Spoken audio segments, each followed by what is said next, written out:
రాబోయే ఎన్నికల్లో వైజాగ్ నుంచి ప్రమాణ స్వీకారం అంటున్న జగన్మోహన్ రెడ్డి. విజన్ విశాఖ సదస్సులో కీలక వ్యాఖ్యలు చేసిన సీఎం జగన్ ఎన్ని అడ్డంకులు వచ్చినా విశాఖ నుండే పాలన చేస్తానంటూ, మళ్ళీ గెలిచి వచ్చాక విశాఖలో ప్రమాణ స్వీకారం చేస్తా అంటూ, విశాఖ అభివృద్ధికి అన్ని విధాల కట్టుబడి ఉంటా అంటూ, అమరావతికి మేము వ్యతిరేకం కాదు, లెజిస్లేటివ్ క్యాపిటల్ గా అమరావతి కొనసాగుతుందంటూ చెప్పుకొచ్చారు. But I'm assuring you, post-election, my stay would be in Vizag.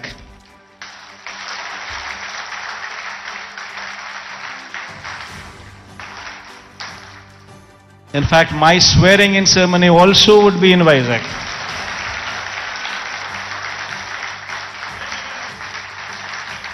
This is my commitment to Vizag.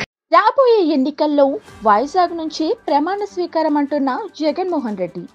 Vision Visakha సదస్సులో కీలక వ్యాఖ్యలు చేసిన సీఎం జగన్ ఎన్ని అడ్డంకులు వచ్చినా విశాఖ నుండే పాలన చేస్తానంటూ, మళ్ళీ గెలిచి వచ్చాక విశాఖలో ప్రమాణ స్వీకారం చేస్తా అంటూ, విశాఖ అభివృద్ధికి అన్ని విధాల కట్టుబడి ఉంటా అంటూ, అమరావతికి మేము వ్యతిరేకం కాదు, లెజిస్లేటివ్ క్యాపిటల్ గా అమరావతి కొనసాగుతుందంటూ చెప్పుకొచ్చారు. But I'm assuring you, post-election, my stay would be in Vizag.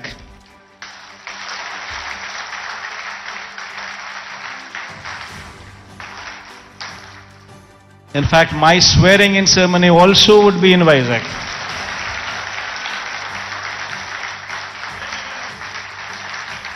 This is my commitment to Vizag.